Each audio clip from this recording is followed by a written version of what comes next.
I have one theme that I really want to hammer home, and I don't want to stop, and it's the theme of the UFO secrecy and the death of the American Republic. That's my theme. I feel it's important, and because the more I look at the problem of UFO secrecy, the more I've become convinced that it's a significant contributor to the death of the kind of system and society that we all grew up believing that we had. It's not the only killer, but it's one. And it deserves its analysis and understanding, along with all the other bad things that are going on in this world today.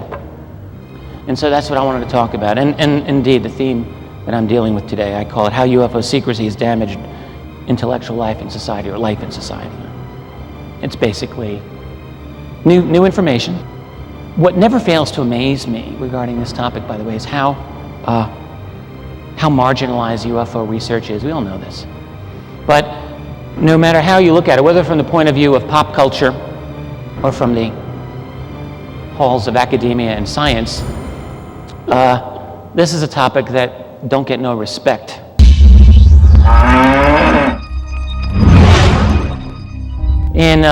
In pop culture, I think UFOs are considered a myth in some form or another, typically. There are, of course, a few people who are in the know, let's say, and they have a different view of this, but I often will feel like I'm kind of howling into a vacuum. I'm sure many of you do as well. What is popular culture? This man here was a great thinker about 150 years ago named Jakob Burckhardt. Burckhardt was a very great, one of the greatest historians who ever lived. And he was a great philosophical thinker as well. And in the late 19th century, he wrote a book, I have a copy of it, called Force and Freedom. And what he did was to do a kind of sociological study of what he considered to be the three main forces in society that make it go. He called them culture, religion, and the state. And what he did in this study was to kind of understand how they reacted with each other. Now, that was a great idea, but the problem is when you think of culture today, where is, I mean, do we even have an independent culture? I have to wonder this. I wonder about this all the time. What I see is a culture that is not independent, but rather something that, you know, we're bombarded with by a kind of all-pervasive media system, electronic media or print media that's, no matter what you encounter, 90% of what you encounter in the course of a day is owned by one of 5 corporations globally. And I don't see much independent culture anymore. So that the concepts that Burckhardt described then really apply. But when I talk about pop culture and we talk about UFOs, you have to recognize that to a large degree, what we consider to be popular culture is a set of concepts that are imposed from above. They're corporate imposed concepts. And it's not simply corporate, because when you go to the very top of the structure of power in our society, this is obviously the case that corporate and political powers and intelligence people and so on frequently will work together. How radical is that? 30 years ago, that's a radical statement. Today, it's like, yeah, big deal, we all know this. So gone are the days of Burckhardt, gone are the days of a largely independent culture. And yet, within such a culture, UFOs exist. How do they exist? Well, they're primarily a form of entertainment. Not all media are the same. In the ramp-up to the Peter Jennings ABC special, a number of people wrote to me, and they said, you know, you wrote this article a year ago about UFOs in the media, and you said in that article that, you know, mainstream media, it can never, ever give up on the reality of UFOs, and yet here's Peter Jennings about to do so. What do you have to say about that? Do you think you need to revise your article? Someone asked me this. And I said, here's what's going to happen. It's going to be like a balloon. They're going to inflate the topic for the first hour, and they're going to deflate it for the second. And that's what happened. And I kept saying, what the hell is that? And this thing floated above our heads, doing about 30 miles an hour. That's a good word, float. Yeah. Floated, yeah, it floated. or had to have been defying gravity, or it was a lighter than aircraft. I don't know. But it was triangular, it was monstrous. The moon and the stars went away, and there it was above us. And we stood and watched it go across the valley and head toward the mountains. Not all media are the same, because there's no one society that we live in, right? You look at society in terms of wealth. If you take this room as the United States, let's say there's 100 people here, and all the wealth is $100. And if this were a communist utopia, we'd all hold hands, sing Kumbaya, and have $1 in our pocket. But of course, in our room, one person has 40 of the dollars. 19 more share another 45, and then the last 80 of you share 15 bucks. And in fact, actually, the last 20 of you have nothing. And the other 60 so have like 25 cents. That's our country.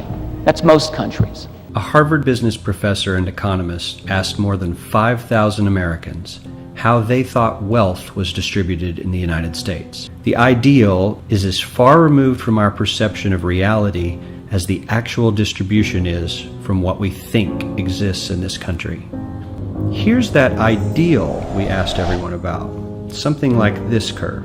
This isn't too bad. We've got some incentive, as the wealthiest folks are now about 10 to 20 times better off than the poorest Americans. But hey, even the poor folks aren't actually poor, since the poverty line has stayed almost entirely off the chart. We have a super healthy middle class with a smooth transition into wealth. And yes, Republicans and Democrats alike chose this curve. 9 out of 10 people, 92%, said this was a nice, ideal distribution of America's wealth. This is what people think America's wealth distribution actually looks like. Not as equitable, clearly, but for me, even this still looks pretty great. Yes, the poorest 20 to 30% are starting to suffer quite a lot compared to the ideal, and the middle class is certainly struggling more than they were, while the rich and wealthy are making roughly 100 times that of the poorest Americans, and about 10 times that of the still healthy middle class. Sadly, this isn't even close to the reality. Here is the actual distribution of wealth in America. The poorest Americans don't even register. They're down to pocket change, and the middle class is barely distinguishable from the poor. In fact, even the rich between the top 10 and 20 percentile are worse off. Only the top 10% are better off. And how much better off? So much better off that the top 2 to 5% are actually off the chart at this scale. And the top 1%, this guy, well, his stack of money stretches 10 times higher than we can show. Here's his stack of cash, restacked, all by itself. This is the top 1% we've been hearing so much about. So much green in his pockets that I have to give him a whole new column of his own, because he won't fit on my chart. 1% of America has 40% of all the nation's wealth. The bottom 80%, 8 out of every 10 people, or 80 out of these 100, only has 7% between them. And this has only gotten worse in the last 20 to 30 years. While the richest 1% take home almost a quarter of the national income today, in 1976, they took home only 9%. Meaning their share of income has nearly tripled in the last 30 years. The top 1% own half the country's stocks, bonds, and mutual funds. So within that society, and I'm not saying that's right or wrong, that's not my point, but in that room, there's a political system, a legal system, a media, and all these things that make it go. And all you have to do is ask yourself who's in the best position to manipulate these institutions for his benefit. And, right, the answer is implicit in the question. So with media also, what you have to do just like with elections, every 4 years, you got to energize the bottom classes just enough so that they just barely participate in the way that you want them to elect their president. You don't talk about who owns what. You talk about, I don't know, abortion or flags or prayer in school or whatever. Things that get people worked up, but that don't really deal with the fundamental structure of power. And media, so you have media, there is management-oriented media for the top 10%, let's say, and then there's rabble-oriented media. Management media would be like NPR or New York Times, Wall Street Journal, Lehrer NewsHour, whatever. And maybe Rabble Media would be, I don't know, Fox News or New York Post, that type of thing. And so what I argue is that in media for the masses, hey, they can do UFOs all they want. History Channel sometimes does, Rabble Media, frankly. Well, just look at the commercials. If they're doing a Burger King ad, and you know what they're targeting. I have argued, and I maintain, that in a truly strictly management culture media, they are not going to give you reality of UFOs. They're not going to do it. Management culture requires ideological rigidity. You have to conform. You want to be part of the ruling group, you got to think like the ruling group. And I want you all to know that we are fighting the fake news. It's fake, phony, fake.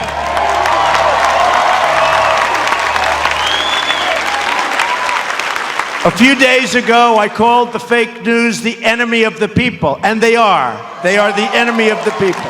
And one thing you can't believe in is that aliens are down here doing stuff. That's off limits. And so that's this thing with the Peter Jennings special. They come down to he said, she said, right? There are millions of people here on Earth who believe that intelligent life from outer space is visiting us. And they believe that they have seen the evidence. It was so shiny, it looked like someone was shining a very bright light on a piece of aluminum. The craft is disc-shaped, probably bigger than a 747, and it arced over the top of our car. Then there was a third object even behind the first two. So it came across and just stopped. It went back the direction it came from. This light went like this. That forever gave me the view that something other than us was out in the world. There's no doubt that we're being visited. There is no doubt. They are definitely here. That's what they all come down to. And the main thing about the Peter Jennings special, of course, is that there was no hint of conspiracy. Been flying saucers? It's coming this way. It is definitely coming this way. There is no doubt about it. This is weird. In the Peter Jennings special, I mean, they dealt with abductions a bit. Experienced is real. I know it because everybody else has seen it, talked about it, and discussed it. So I know for a fact it's real. I know for a fact it's real. Okay. But there was really, primarily, then they bring out the SETI people, and you talk about, well, what if there's life out there? You know, this is how UFOs are dealt with. West of the Rockies, you're on the air. Hi. Hey, Art. This is Matt in Colorado. Hey, Matt. Hey, got a sighting for you that happened last summer. Oh? It was huge, a cigar shape. The common cause of ufology is to finally determine what in the hell is flying in our skies. It hurt your eyes, so I turned away. When I looked back, it was gone. In this infantile, utterly childish manner, when we got serious things going on here, no hint of conspiracy, no hint of black world technology, no hint of mass criminality to fund such programs. I mean, think about how large the infrastructure of this might be. None of that. That's all off the books. The UFO phenomenon, only a shadow of mainstream science. Regarding scientific culture, the other, let's leave pop culture for a moment and let's deal with the more stratified people. UFOs are essentially banished. I will never forget, this is before I left the hallowed world of academia, chatting with a professor of history about the Kennedy assassination. Forget UFOs. Kennedy assassination was off limits. This is 1993, 94. And this professor was teaching a thing on this Kennedy assassination and arguing for the lone gunman theory, which I did not then subscribe to, nor do I now. And I said, well, come on. Are you kidding me here? And we talked a little bit, and he started to look at me.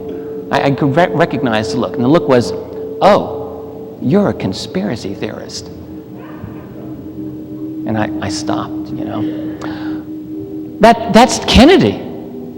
Can you imagine UFOs in a university? We all know what happened to John Mack at Harvard, who was nearly censured and ruined by his so-called colleagues at Harvard University, who were so scandalized, good Lord, that one of their own could, attempt to study something as ridiculous as aliens. Spacecraft. How would they or you know that what they saw was actually a spacecraft?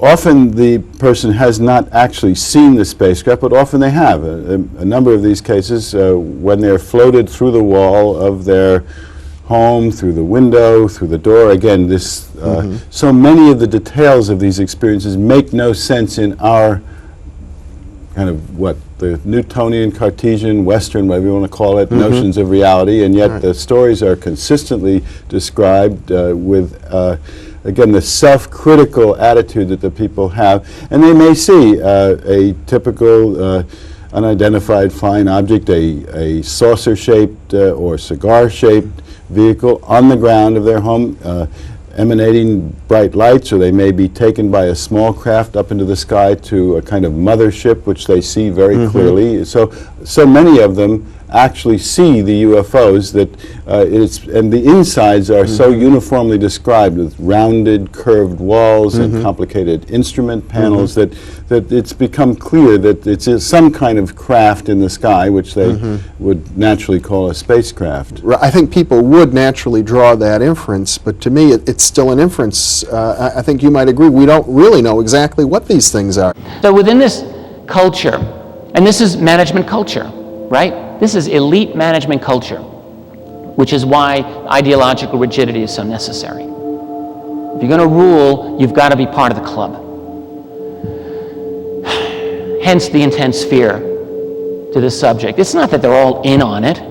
They're just all scared as hell. They don't want to break ranks. The result of such social pressures on people in science is that they make very, very foolish statements. The scientific approach is to ask the right questions. The scientific approach is not to fixate on why it can't be an alien craft. The scientific approach would be to investigate what it could be, okay, to inquire.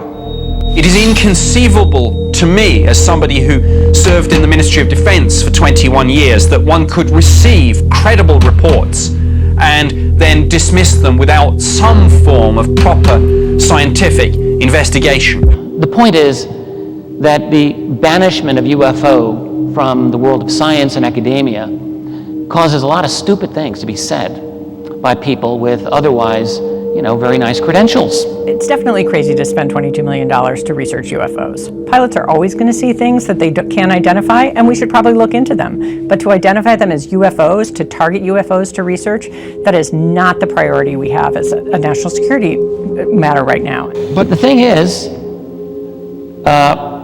unlike what academicians say and unlike what the scientists say, UFOs are not delusional, they're not nonsense. They are not here solely for the distracted ingestion by the masses. They're real.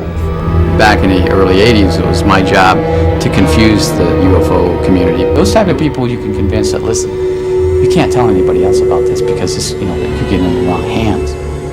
Would we use perception to help shroud what we're trying to protect? Absolutely. If you've got an aerial platform that is highly advanced and the public who happens to get a glimpse of the thing, if they're convinced that it's from Venus, then there's no way it could be our military. Well, hey, that's awesome. Hell yes. It's been a cover story in the U.S. for a long time.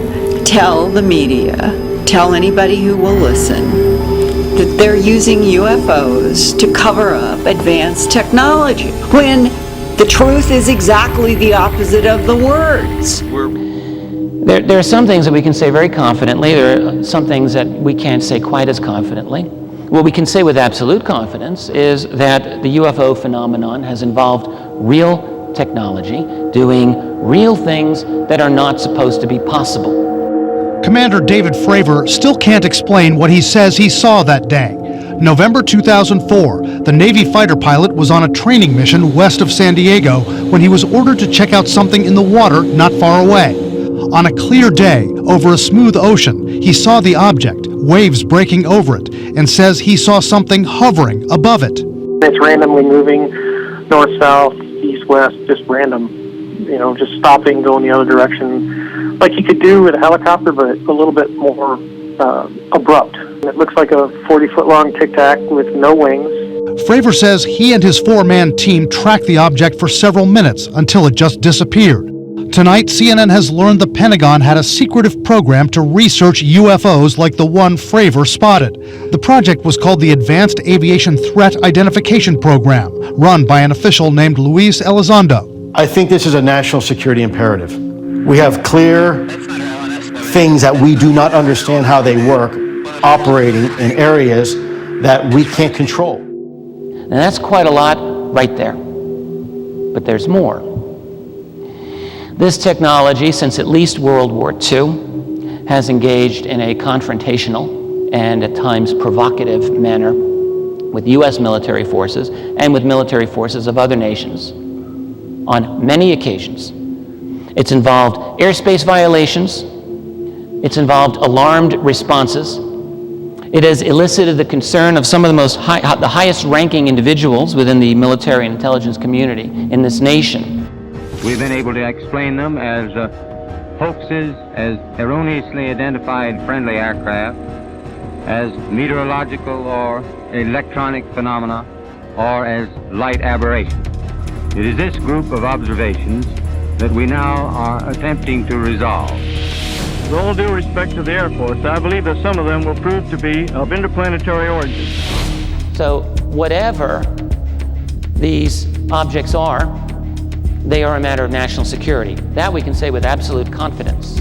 Former Senator Reid tried to keep information about this entire program out of public view. That's right, Wolf. The New York Times says Reid acknowledged to them that he and two other senators, Ted Stevens and Daniel Inouye, both deceased, did not want public debate on the Senate floor over this program. Reid told the Times that the funding for the project was so-called black money, meaning that was secret money for classified programs. They just didn't want it talked about.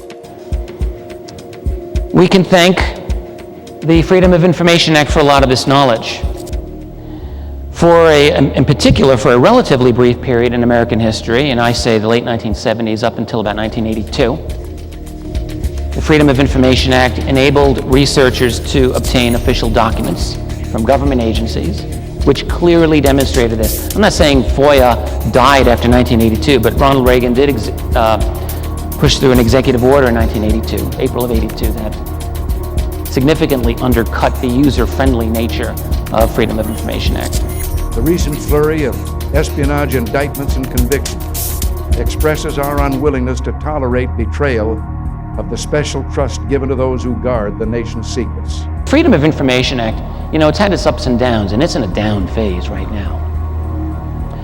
However, during its up phase, not that it was ever easy to get everything out of the government, but it was at least possible. And we all know the story. For years and years and years, FBI, CIA, all the military agencies said, we don't know anything about UFOs. Suddenly thousands of pages of documents come out proving the lie. And now it's true that among these official release documents, there is not a single smoking gun. There's not a memo from the president that says, what are we going to do about these pesky aliens?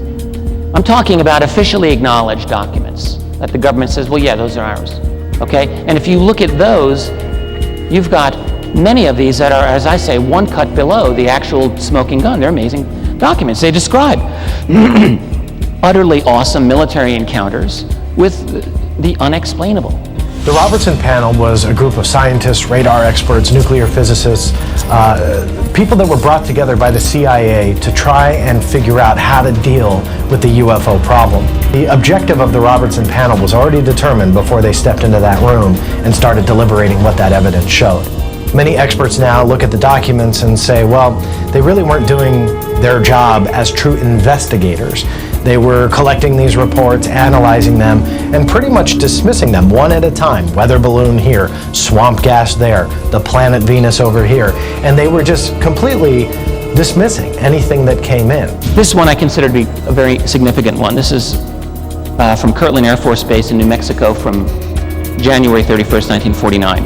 It's directed to the U.S. Air Force Chief of Staff. There was a flurry of UFO activity going on in New Mexico at this time. The document in question here described yet another of these sightings from the previous day. which had been seen by about 30 people. It states, so I'm going to read it to you, you can read it here, estimate at least 100 total sightings. AEC, AFSWP, 4th Army, local commanders, perturbed by implications of phenomenon. All appear to be same object at different points in trajectory. Unless instructed to contrary, this office will make all-out investigation with view to location of impact point, if any. Okay?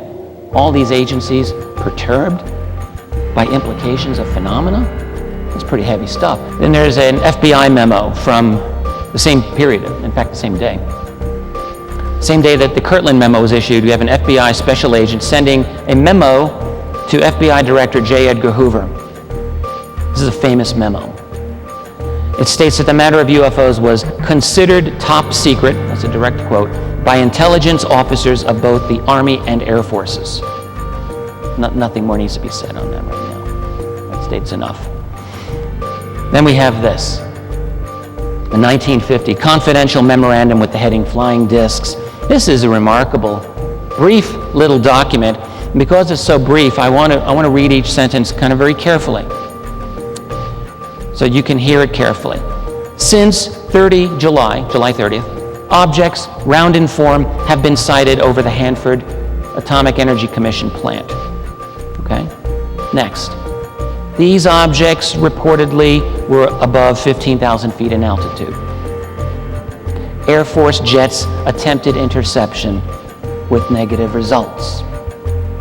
Now listen to this. All units, including the anti-aircraft battalion, radar units, Air Force fighter squadrons, and the Federal Bureau of Investigation have been alerted for further observation.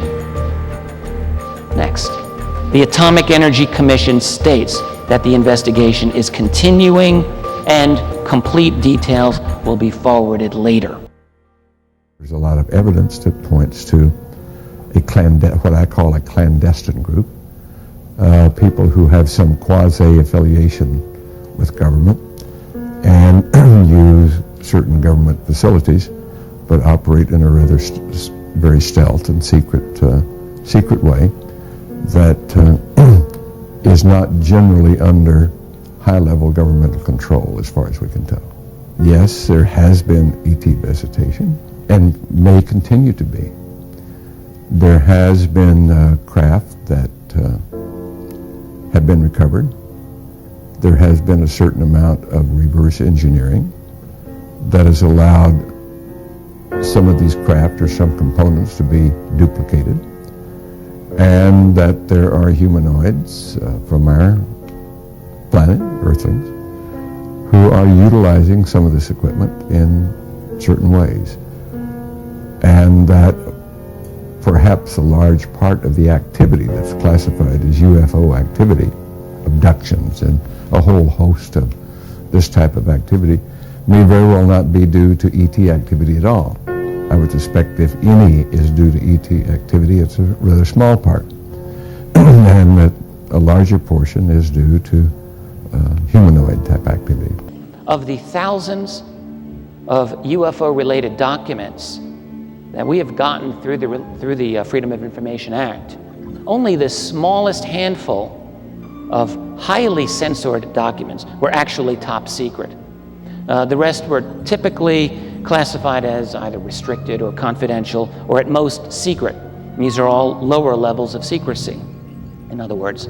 So that if this report was ever made and was top secret, perhaps, it would look something like this to us, right? Despite the best efforts of Freedom of Information Act researchers, the best reports and best intelligence remain far removed from the public domain.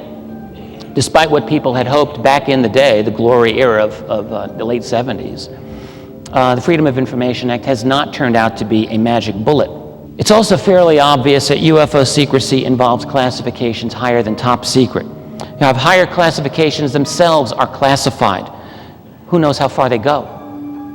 James Bamford wrote the book Body of Secrets. It's a study of the National Security Agency. Very, very good book. He writes, like an endless spiral, there are secret classification systems within secret classification systems. Just pause for a moment and reflect on that. Okay?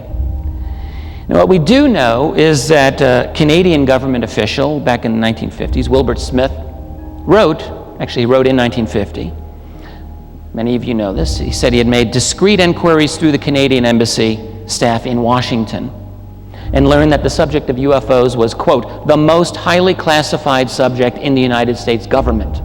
According to the United States Air Force, in following a policy which is set probably fairly high in the Pentagon, there are about 250 or 300 extremely incompetent airline and military pilots in this country. They're carrying passengers, they fly across the oceans, and they seem to be quite safe. The airlines let them continue to fly even though they have reported UFOs. Now, this is not an attack on the Air Force spokesman or the project spokesman. They are simply following orders to explain away all UFO sightings as quickly as possible when they become public and deny that UFOs really exist. We're kind of in the position of the man who's asked, have you stopped beating your wife? This has been going on for 19 years. The charges are absolutely untrue. You could characterize them as being senseless and vicious. Our critics continually charge that the United States Air Force is withholding information from the general public on this subject. This is absolutely untrue. We are not hiding anything. We have nothing to hide. There is nothing in Air Force files, in either the classified files or the unclassified files, that come to a conclusion that spaceships have visited the Earth. The Air Force Investigative Unit is known as Project Blue Book.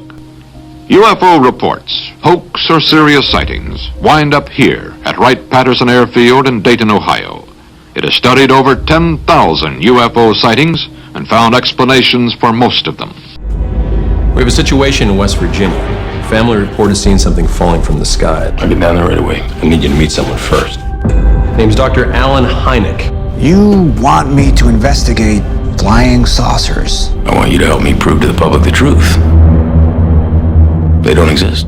The mystery into whether or not we're alone in the universe has been a constant question for over 6 decades, and it looks like the Defense Department wanted some answers. According to a report by the New York Times, the DoD funded an advanced aerospace threat identification program in order to investigate UFO reports. This is from Robbins Air Force Base in Macon, Georgia. It's dated July 9th, 1951. This describes a 10-minute aerial UFO encounter that took place in the early afternoon. The pilot was a first lieutenant. He was flying an F-51 on a routine flight from Lawson Air Force Base in Columbus, Georgia. Not far from Augusta, Georgia, he encountered an object that he said was flat on top and bottom and appearing from a front view to have rounded edges and slightly beveled. That's a lot of detail. At one point, the object dived while in front of the pilot's view. And when it did that, he said it appeared, quote, completely round and spinning in a clockwise direction. Again, it's a lot of detail in his report here. It continues, he says, the report says, from front view, as object dived, observer noted small spots on the object. Object did not appear to be aluminum. Only one object was observed, solar white. No vapor trails or exhaust or visible system of propulsion. Described as traveling at tremendous speed. That's all a direct quote from the memo. The object eventually disappeared under his plane. And when it went under his plane, he felt a bump, he said in this report. He thought it was about 10 or 15 feet in diameter. He said he got to within about 300 or 400 feet of it. I mean, it's just incredible detail. And it's one of the legacies. I would argue it's the legacy of Watergate that we know about it. Here now, the next picture will be the President of the United States. I have never been a quitter. To leave office before my term is completed is abhorrent to every instinct in my body. But as president, I must put the interests of America first. Therefore, I shall resign the presidency effective at noon tomorrow. And the plan was to get negative information about the potential nominee of the Democratic Party. Well, how are you going to get the negative information? A lot of people would say breaking into the Democratic National Committee was way out, off the charts. Yes, but not that far off. It was as a result of Watergate and the end of Vietnam, I think, that the Freedom of Information Act was strengthened. And as a result of that, we get reports like this. It's very easy, that we could not have gotten it. Since 1948, there have been thousands of sightings by commercial and military flight crews. Project Magnet was authorized in December 1950 following a request made to the Canadian Department of Transport by myself for permission to make use of the department's laboratory and field facilities in a study of unidentified flying objects and physical principles which might appear to be involved. The conclusions reached by Project Magnet and contained in the official report were based on a rigid statistical analysis of sighting reports and were as follows. There is a 91% probability that at least some of the sightings are of real objects of unknown origin. I mean, the people who made these reports back in the 50s, I would imagine they had no idea that these would see the light of day one day. Taken as a group, they establish that during this early period, at the very least, there were quite a few events that were recorded and classified by American military and intelligence personnel that they took seriously. And it is not hard to understand why. What were these early UFOs? Were they Soviet? Maybe developed with the help of captured German scientists, some of whom appear to have been experimenting with disc-shaped aircraft. Okay? U.S. intelligence looked into this. Now, this is a tricky issue even to this day.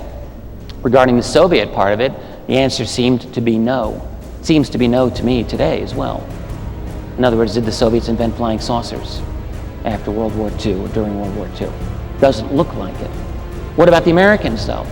What about the Americans? I mean, the Americans captured a lot of those smart German scientists. Well, people have been looking in this one for a long time as well, and I don't know if I have the full answer on this. I don't know if anyone really does. The author, Nick Cook.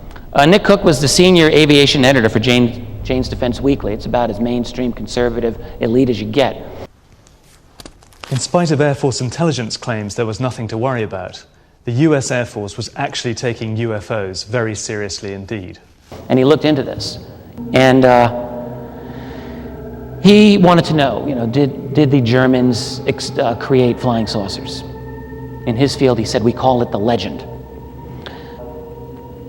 Well, it becomes clear when reading his book that there was very, very interesting research being done by the Germans during World War II in things like gravity research, for example. What he found, he did find some smoke, in other words, concepts and drawing board stuff. He did not find fire. He did not find evidence of anything operational, in other words. Now I'm talking about the 1940s and 50s. He speculated that it was possible that a major breakthrough would have occurred possibly as early as the 1960s. But even there, he was somewhat non-committal. But what really fascinates me as a defense journalist is that you are as likely to find believers in UFOs among the higher reaches of the aerospace industry as you are in Hollywood. This is a report into future technology, commissioned in 1968 by McDonnell Douglas. What's extraordinary about this document is that it takes the existence of UFOs seriously. It recommends using UFOs and copying their design to make the next quantum leap in aerospace technology. Some UFOs may be extraterrestrial vehicles. They certainly have not been proven otherwise.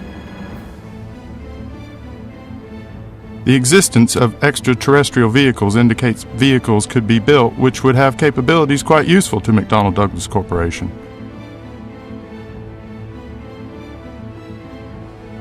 The report even suggested interviewing contactees to gather data. And if they were thinking that over 25 years ago, what advances might be on the horizon today? I'm here in Seattle to meet someone who's built a device in the basement of his garage, indeed is flying it there, that he and others claim is able to do so by defying our current understanding of physics. As unlikely as it sounds, I'm wondering whether what I'm about to witness may just be our first small step towards the stars.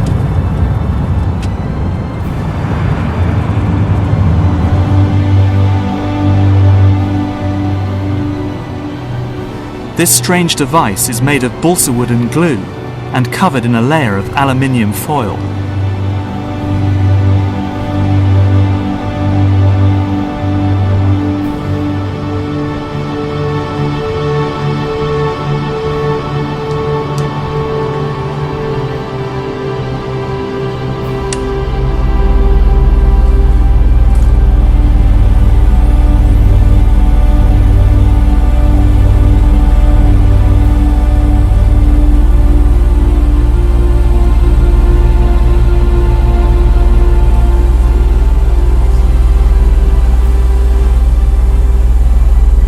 So Tim, tell me, why is this lifter demonstrating this levitational effect? Well, there's an interaction that occurs between the corona wire, which runs around the top, and the foil underneath. Yeah. And there's a 3 to 4 centimeter air gap in between there, and literally a high voltage electric field occurring. Now, there's been some controversy. Is this an ion wind effect? Is it the high voltage literally taking air molecules with it and creating an upward thrust? Or is it something more? Nobody knows for sure how the lifter flies, but one popular theory is that high voltage current flows between the wires, suspended on the top of the craft, through the air, down to the aluminium foil wrapped around the frame. The current literally drags air molecules down with it, creating a downforce called an ion wind, which provides the thrust needed to lift the airframe skywards. This technology, not just the lifter, but this whole scope of technologies, is almost like looking at the internal combustion engine back in the 1800s. We're trying to take it and say, look, these are real technologies. They have the same flaws that any other technology does, but hopefully they can do things that other technologies can't. What documentation we have indicates serious efforts going on in anti-gravity starting in the mid-1950s. If anything started sooner than this, we have no documentary evidence. That's not to say it did not happen. Now, the other problem that I have with the theory of flying saucers as some kind of deep black U.S. project, at least in the early years, my problem is, why were so many of these encounters with U.S. military personnel so provocative? Now, you can always speculate that there's a truly rogue human group that invented or obtained radically advanced technology. I mean, a group beyond the control of official militaries and official governments, okay? And indeed, it is my feeling that such has become the case today. I say feeling, I cannot prove this. Could it be the answer to the sightings of the 1940s and 1950s? I'll concede it's possible, but there remains a matter of evidence, and I am not aware of any. Now, that's a conservative interpretation of the situation. That is a human solution. And it's not exactly conservative. The more radical interpretation, of course, is that this technology was not human in origin at all. Either way, this is obviously a serious matter to very serious people. H. Marshall Chadwell was the CIA's deputy director of scientific intelligence in 1952. It's a very brief document prepared by Chadwell for his boss, CIA Director Walter Beadle Smith. Smith, who was, by the way, the chief of staff for Eisenhower during the war. Memos dated December 2nd, 1952. Chadwell was careful. The man was not a fool. He didn't come out and say, "Boss, we're being invaded." Here's the relevant paragraph. At this time, the reports of incidents convince us that there is something going on that must have immediate attention. Sightings of unexplained objects at great altitudes and traveling at high speeds in the vicinity of major U.S. defense installations are of such nature that they are not attributable to natural phenomena or known types of aerial vehicles.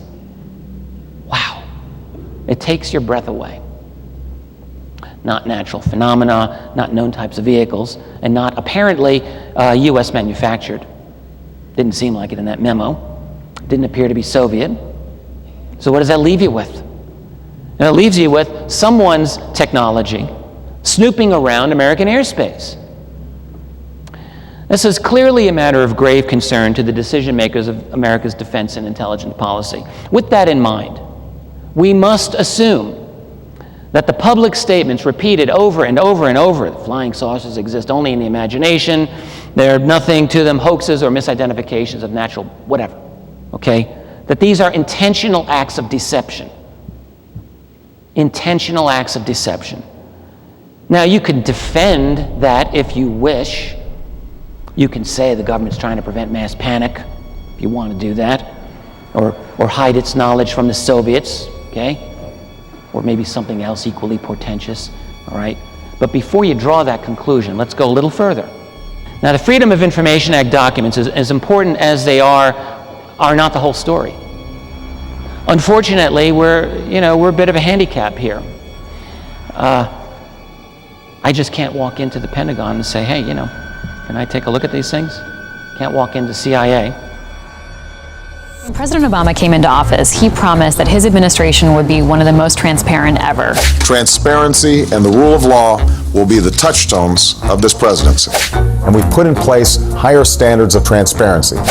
This is the most transparent administration in history. Was it? Not by any stretch of the imagination. Things went backwards under him, and under Trump, it's only getting worse. The government can deny your request for some legit reasons. So if there is a national security issue surrounding what I'm asking for, I can't get it. If there's personally identifiable information in there, I can't get it. If it's an ongoing law enforcement investigation, I can't get it. And then you can get blocked for some non-legit reasons. One of the exemptions that I always joke about that I feel like has existed for a while is the embarrassment exemption. Is they look at these things and they're like, this is going to embarrass us. And that's not a legitimate exemption. No. If there is no exemption and it is super embarrassing, we have the right to have it. And so you see them, the political actors in these offices, figure out ways to not give us these things or to slow walk us to the point where we'll give up. A certain number of documents, though, have been obtained to review. It's true. I will tell you unequivocally that through the observation, scientific methodologies that were applied to look at this phenomena, that these aircraft, we'll call them aircraft, are displaying characteristics that are not currently within the U.S. inventory nor in any foreign inventory that we are aware of. We have to be resourceful. You can't just be a historian, you have to be a journalist. You have to seek out people who have something to say on this matter. You have to judge their credentials. You have to check their facts. You have to try to keep piecing the story together. This is not an infallible process. Everyone knows this, but it's necessary. And you have to rely on your best judgment and your sense of caution throughout. And thus we come to the strong reason to believe that UFOs are a lot more than just objects flying around in the sky, but are in fact retrieved technology that is being stored and studied and perhaps duplicated at secret bases. We come to this likelihood that there are alien bodies as well that have been studied by human scientists. And we come to this amazing conclusion because more than 50 years of history point inexorably toward it. There's Roswell, of course. Roswell, because it's so rich, so full of witness testimony, so portentous for its implications. Debunking it has been an absolute priority since the case arose. Roswell will not go away, however. But even if you want to ignore Roswell, if you insist on ignoring Roswell, in my opinion, it doesn't really matter.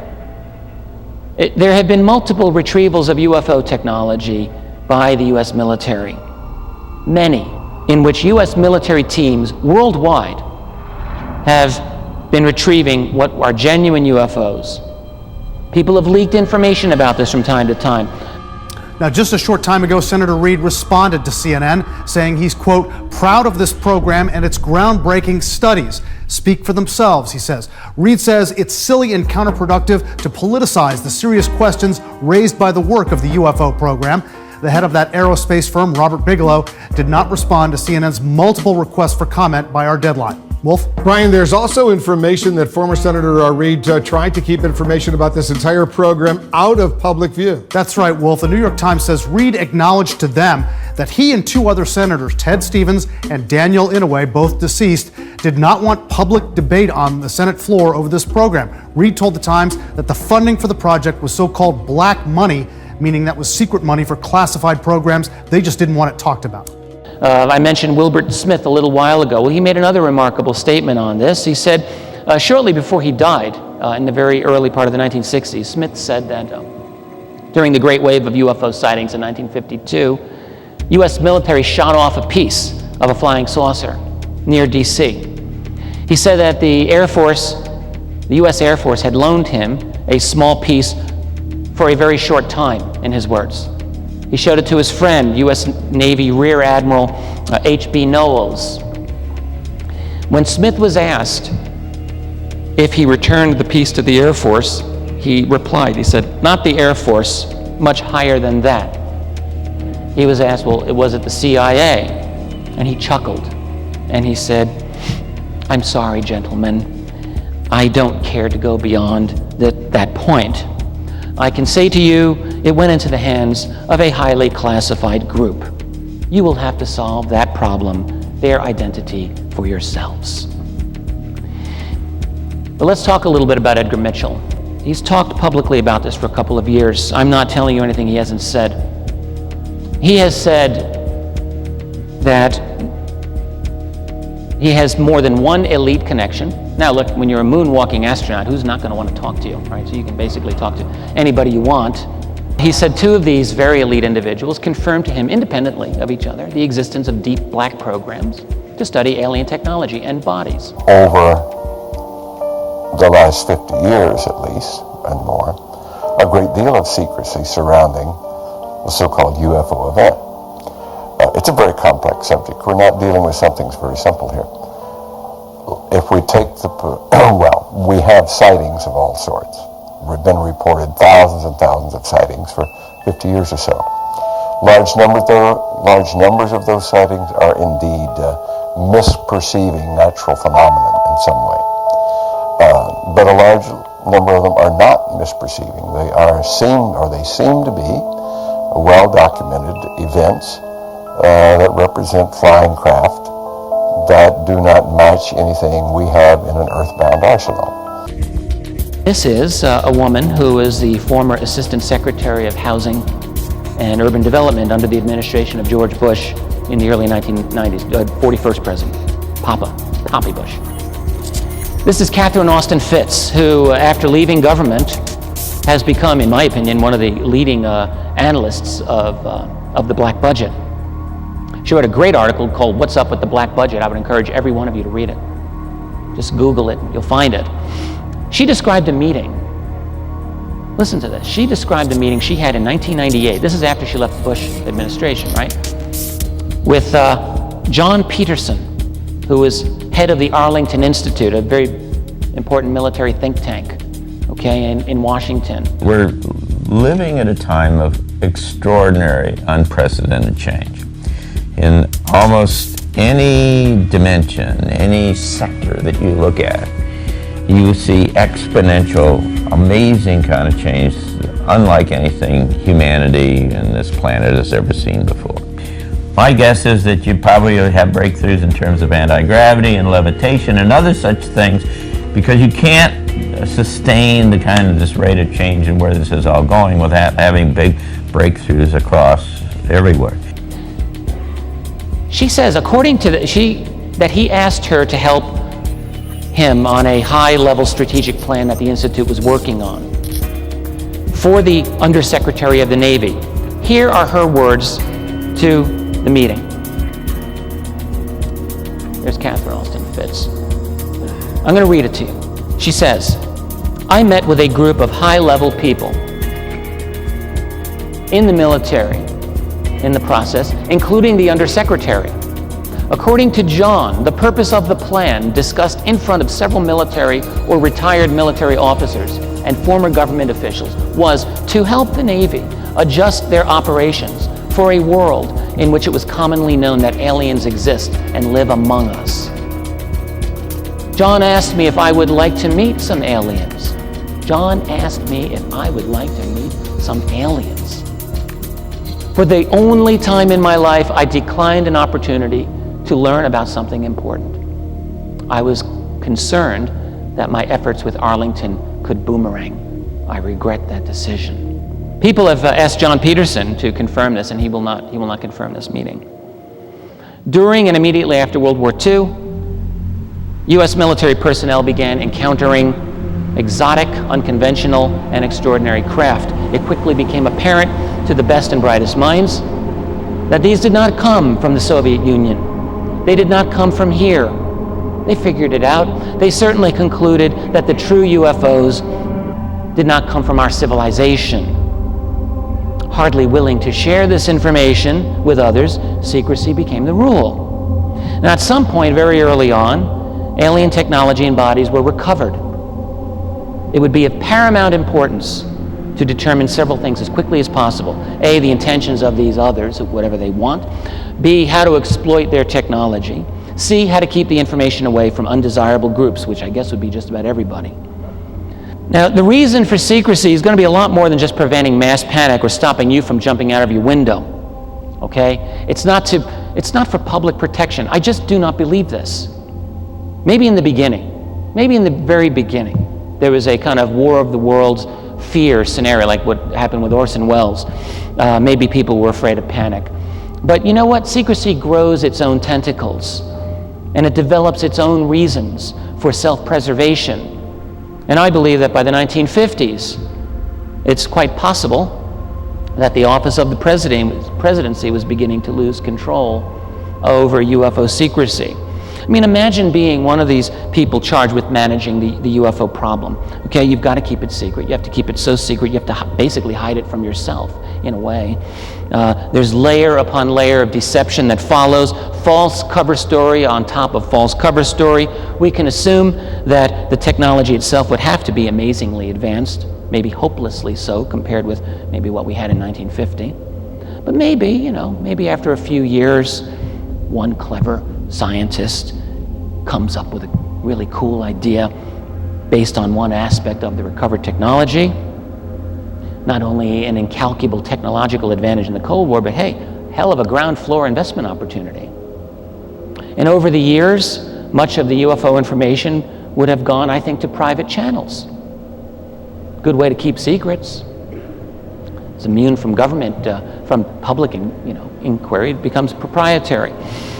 I mean, look, this has happened with so many other aspects of the military. Our military has become privatized in almost every conceivable way, including combat duties. In Iraq and elsewhere in the world. Why not with UFOs? You got Wackenhut. I mean, there's private contractors who are dealing with this and who do get the information. If I'm a senior Air Force guy and I don't want anyone to have these UFO documents, hey, maybe I'll give them to a buddy of mine in General Motors or at Lockheed or some other place, and I'll say, hey, hang on to these, please, okay? And they become impossible to get. But they're still within, general circulation among the people who really need to know. I think that's how it works, frankly. Now, the value of this technology, I think potentially, and certainly in reality, is immense. I spoke to a man. He's not anonymous. He's a real guy, and he's got real black world credentials. He said to me, he's a tough guy. I wouldn't want to mess with him, to be honest with you. It was in his 60s, mid-60s. He says, you know what they're guarding out at Area 51? They're guarding money. An enormous amount of money. Money, he said, in the form of immensely valuable alien technology. And something else seems to have occurred along the way. According to the former head of Lockheed Skunk Works, the late Ben Rich, apparently, direct control over the UFO problem was removed from the US presidency around 1969, maybe. Since that time, private international channels have been dominant.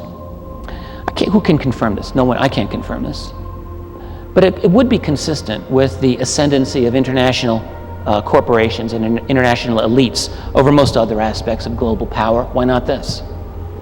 What it looks like is that UFO secrecy has led to the establishment of a secret network which controls access to ET technology.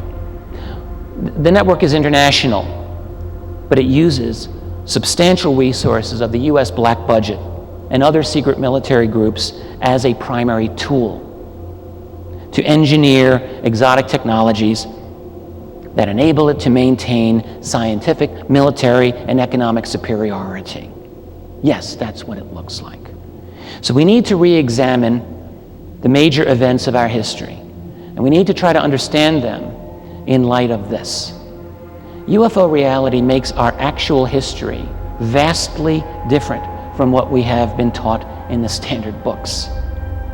With the existence of a secret and extremely powerful group controlling this subject and everything that concerns it, a massive disinformation network has become necessary for them. Who knows how far this disinformation has gone? This in itself is a critical part of the reason UFO secrecy has helped to kill off the American Republic. Such levels of deception go beyond mere secrecy, and they make it necessary to toss out the old system in all but name. I'm not done with that theme, but let me continue. Science bought and paid for. You know, we always tend to think about concepts, and we're outdated. By the time we become adults, we're usually thinking about the world in terms of outdated concepts because we tend to maintain the concepts that we're taught about the world that we learn in our youth or in our formative period. But the problem is that life keeps going and we sometimes don't keep up, especially during periods of rapid change like this one. It's an unavoidable problem. We remain wedded to the concepts of the past, of our youth. If you go back 500 years, not much happened in a century. Now a lot happens in 6 months. Technology feeds on itself and it gets faster and faster. It's going to continue, and in about 40 years it's going to be moving so fast, the pace of change is going to be so astonishingly quick that you won't be able to follow it unless you enhance your own intelligence by merging with the intelligent technology we're creating. Reality races ahead. You look at our cultural attitudes towards science. You know, we think of science as a bastion, indeed, the foundation of intellectual freedom in the world. That's what we tell ourselves. We think of science as an independent search for truth, as the destroyer of social and religious myths and prejudices. But how independent is science? How independent are scientists? Maybe that's a better question. In whose interest is science practiced today? It's not an idle question. We don't have days of scientists just following their intellectual passions in the search for truth. A couple of years ago, I came across this statement by one of the pioneers in environmental science, James Lovelock. Lovelock was in his 80s when he wrote this. This is what he wrote. Nearly all scientists are employed by some large organization, such as a government department, a university, or a multinational company. Only rarely are they free to express their science as a personal view. They may think that they're free, but in reality they are, nearly all of them, employees. They have traded freedom of thought for good working conditions, a steady income, tenure, and a pension. He's not even talking about UFOs, he's just talking in general here. Hey, science is expensive. You need sponsorship. Who is paying for scientific research in this country and in this world? What projects get the most funding? It's very difficult to get organized or to organize data around for who's paying for scientific research in the US, much less the world. UFO research, who's paying for this?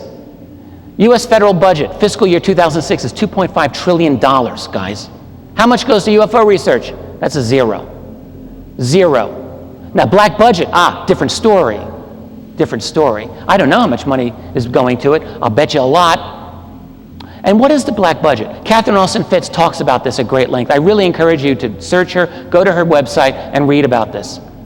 She is the most insightful person on this whole topic, in my opinion. She argues, it's not just secret federal money. There's a lot of money going on.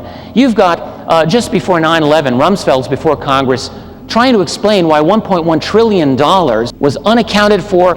They called it undocumentable expenses in the Pentagon in fiscal year 2000. From the best stealth planes to top secret helicopters caught on tape. B-2 Spirit, status declassified. Bird of Prey, status retired. F-117, status retired. SR-71, status retired. Colonel Jim Watkins from the U.S. Air Force had this to say about the SR-71. The plane had no problem traveling coast to coast USA in 67 minutes. The budget for the Pentagon that year was $350 billion. How are you going to get $1.1 trillion going through the Pentagon in that year? Where'd the money come from? Where'd it go? We don't know. Then came 9/11. Now you can't ask. Now you literally cannot find out. The Pentagon has secured a $630 billion budget for next year, even though it's failed to even account for the money it's received since 1996. A whopping $6.5 trillion of taxpayer cash have gone to defense programs, none of which has been audited. And this black budget has sparked concerns over political fraud. What has happened is the secrecy on UFOs has required control by a very elite group of people to circumvent this standard form of government that we all thought we had, okay? And what happens over a long enough period of time is you go farther and farther away from what you officially have and what really you have, and at a certain point, just like the stock market has to have a correction when you have economic realities all screwed up with each other, same thing with politics. You have a correction. 9/11 provided that correction. Whether you want to think it was an inside job or not, let's not even discuss that right now. After 9/11, we have seen a new form of government come down in this country. Make no mistake. And it's a correction, just like economics.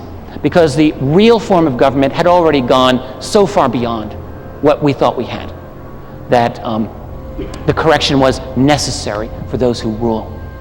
You know, this way, now you know your Fourth Amendment right to privacy is gone, of course.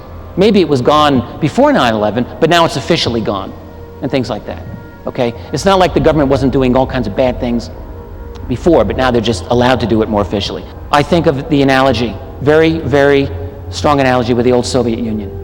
Remember 1985, Mikhail Gorbachev comes to power. Glasnost, perestroika. Hey man, that's great. Gorby's Man of the Year twice by Time magazine. 6 years later, no more Soviet Union, goodbye. What happened? I'll tell you what happened. I know what happened. Okay? He comes up, revolutionizes society, openness. People say, hey, great, man, we don't want to be in this country. We're gone. You took us over in 1940, remember? And Gorby is saying, no, I didn't mean that. Well, it's too late. Reforms spiraled out of control in such a manner the President of the United States must not ever come up and say, sorry, come to my attention, aliens apparently are here, UFOs appear to be real. You can't half disclose. You can't be half pregnant, you can't half disclose. Because if you start bringing out disclosure, okay, everything connected with it comes out too.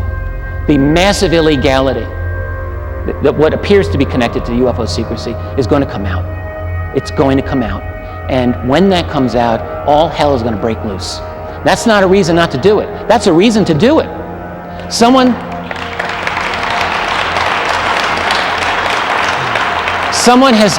We have got to force their hand.